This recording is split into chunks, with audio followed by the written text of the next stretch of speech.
Assalamualaikum warahmatullahi wabarakatuh. Di sini kami dari kelompok 7 akan menganalisis kelayakan investasi pada PT Bakri dan Brothers. Eh, dengan dosen pengampu Bapak Irmansyah Ihsanul Kamil eh, dan saya sendiri Diana Yunda dan teman saya Zahratul Istiqomah.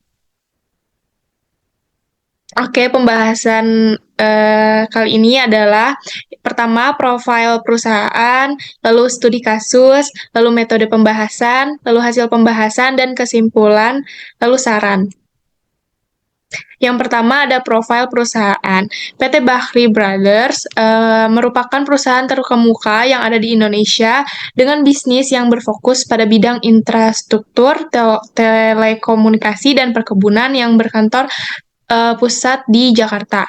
PT Bakri dan Brothers didirikan pada tahun 1942 oleh Ahmad Bakri. Pada tahun 1959, perusahaan mulai mengembangkan industri pipa baja. Dalam hal ini, Bakri dan Brothers merupakan salah satu pelopor pengembangan industri tersebut di Indonesia. Pertumbuhan perusahaan yang didirikan oleh Ahmad Bakri ini nyatanya menunjukkan perkembangan yang sangat cepat. Lalu selanjutnya ada visi misi. Yang pertama ada visi, menjadi perusahaan investasi terkemuka yang mempresentasikan perekonomian Indonesia. Lalu misi, memaksimalkan nilai bagi pemenang saham melalui kegiatan investasi yang mengutamakan dan meningkatkan nilai portofolio inti. Lalu selanjutnya ada anak usaha. Bakri and Brothers berkembang melalui anak-anak perusahaan yang diantaranya PT Bumi Resource Tbk Bumi, PT Bakri Sumatera Plantations, lalu PT Bakri Metal Industri, lalu PT Bakri Land Development Tbk. Lalu PT Bakri Telekom, lalu yang terakhir PT Energi Mega Persada. Oke, selanjutnya terdapat studi kasus dari PT Bakri Brothers. Di tahun 2018, Bakri Brothers telah menyiapkan 2 bis listrik yang digunakan sebagai bus elang-alik atau shuttle bus. Ketika adanya pertemuan Akbar International Monetary Fund and World Bank di Bali, Indonesia. Dengan adanya bus listrik yang digunakan ini, banyak orang yang tertarik dan memberikan perhatian khusus pada PT Bakri Auto Parts yang merupakan unit usaha dari Bakri dan Brothers. Telah menjalin hubungan kerjasama bisnis dengan pabrik bus listrik di Tiongkok, yaitu BYD Auto Co. Ltd. untuk mengembangkan bisnis baru mereka di bidang otomotif. Kerjasama dua perusahaan itu telah disepakati dengan resmi melalui penandatanganan MOU pada tanggal 13 April 2018 di Tiongkok. Adanya bisnis bus listrik ini menjadi kekuatan utama bagi Bakri and Brothers, serta adanya kerjasama antara Bakri and Brothers dengan BYD dapat memberikan kontribusi yang besar pada sistem transportasi di negara Republik Indonesia dan membuat keyakinan positif mengenai keuangan pada perusahaan Bakri and Brothers.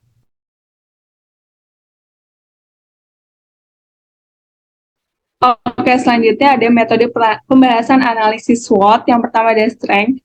Nama perusahaan yang telah dikenal oleh masyarakat, perusahaan yang sudah berada di industri konglomerat dengan waktu yang sangat lama, pemilik perusahaan sangat dikenal oleh masyarakat Indonesia, memiliki banyak anak perusahaan yang berada di berbagai industri, telah memiliki banyak investor sehingga keuangan perusahaan cukup memadai.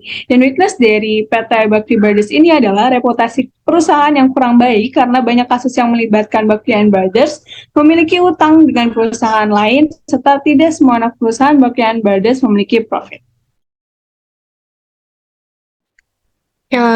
Lalu selanjutnya ada opportunities. Yang pertama, naiknya kelas menengah Indonesia, teknologi ramah lingkungan yang akan mendatangkan investor yang akan berkolaborasi dengan grup Bakri, menyediakan berbagai tempat yang dijadikan sebagai wadah pendidikan pelajar Indonesia, dapat menjadi pionir dari sebuah produksi karena memiliki banyak jenis usaha. Lalu ada adalah adanya politik dalam bisnis yang dapat mengancam perusahaan, ketidakstabil pasar menjadi ancaman serius, lalu yang terakhir jika utang dan negatifnya reputasi digabungkan dapat menjadi ancaman perusahaan. Selanjutnya adalah metode pembahasan PT Bakian Brothers melalui analisis decision tree. Berdasarkan hasil dari decision tree dan perhitungan expected monetary value atau EMV, maka keputusan yang akan diambil adalah jasa publikasi dan konstruksi. Dikarenakan memiliki nilai kontribusi keuntungan yang paling besar, yaitu 151 miliar 669 juta rupiah, dan nilai kontribusi kerugian yang paling kecil yaitu 65 miliar 1 juta rupiah.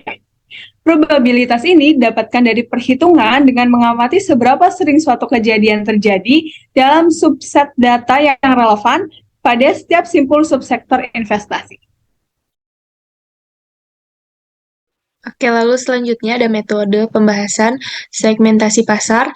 Bakri and Brothers memiliki kehadiran yang kuat di sektor energi termasuk minyak, gas, dan batu bara.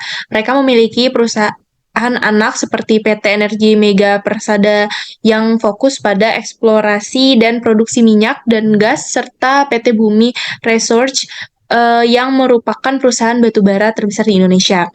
Bakri and Brothers memiliki investasi dalam sektor infrastruktur, memiliki anak perusahaan seperti PT Bakri Toll Road yang berfokus pada pengembangan jasa tol di Indonesia. Mereka juga terlibat dalam proyek infrastruktur seperti pembangkitan listrik dan pipa gas. Bakri and Brothers juga memiliki sektor manufaktur yang mencakup berbagai industri termasuk manufaktur baja, industri kimia, dan manufaktur produk konsumen. Metode pembahasan selanjutnya adalah kinerja finansial dari PT Bakri and Brothers. Adanya proyek bus listrik membuat Bakri and Brothers memperoleh laba sejumlah 266,13 miliar yang melesat 318% secara tahunan. Lompatan bottom line ini didorong oleh top line yang bertambah 51,46% secara tahunan. Di tahun 2022, Bakri and Brothers memperoleh pendapatan neto lebih besar daripada tahun sebelumnya, yaitu sebesar 3,62 triliun, dan tahun sebelumnya yaitu tahun 2021 sebesar 2,39 triliun rupiah. Selain melonjaknya laba, harga saham pada Bakri and Brothers ini juga ikut melesat hingga auto reject atas atau ARA memiliki kenaikan dari Rp7 menjadi Rp77 pada penutupan perdagangan di Bursa Efek Indonesia atau BEI. Kenaikan saham itu merupakan level baru tertinggi dalam 4 tahun ke belakang terhitung dari 7 Agustus 2018. Menurut data BEI, penguatan harga saham Bakri and Brothers dimulai dari 9 Agustus tahun 2022 naik dari level Rp50 menjadi Rp52. Kenaikan harga saham itu terus berlanjut sampai mencatatkan arah maksimal 10% pada 5 hari transaksi di BEI. Oke, selanjutnya ada kesimpulan. Pertumbuhan perusahaan pada Bakri and Brothers ini nyatanya menunjukkan perkembangan yang sangat cepat. Terbukti pada periode tahun 1973 hingga 1985,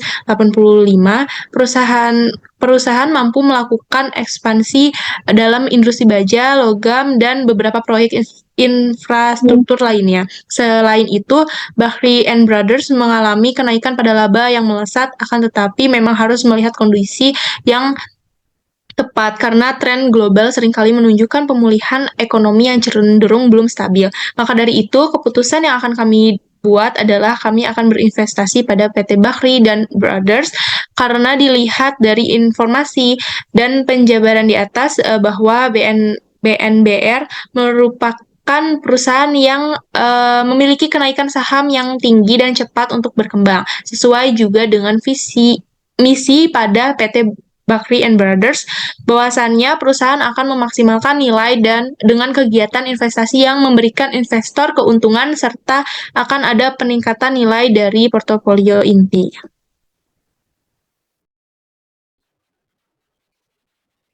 Oke, selanjutnya pembahasan yang terakhir adalah saran yang dapat kami berikan dari penjabaran mengenai analisis kelayakan PT Bakhia Brothers Tbk adalah, meskipun kami memilih untuk berinvestasi pada perusahaan Bakhia Brothers, kami juga harus berhati-hati mengenai risiko keputusan yang kami buat.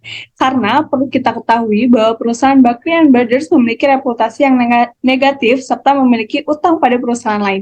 Akan tetapi, perusahaan Bakhia Brothers merupakan perusahaan yang mudah untuk berkembang dan memasuki bisnis di industri baru, serta dapat dengan mudah untuk menaikkan harga saham dan laba bersih dari bisnis tersebut. Seperti pada studi kasus di atas, bahwa penjualan bus listrik dapat membangkitkan harga saham dan keuntungan dari Bakhia Brothers yang membuat kenaikan harga, bahwa perusahaan Bakhia Brothers dapat bangkit dengan cepat untuk memulihkan seluruh kerugiannya. Mungkin segitu saja presentasi dari kelompok kami. Kurang lebihnya kami mohon maaf. Terima kasih.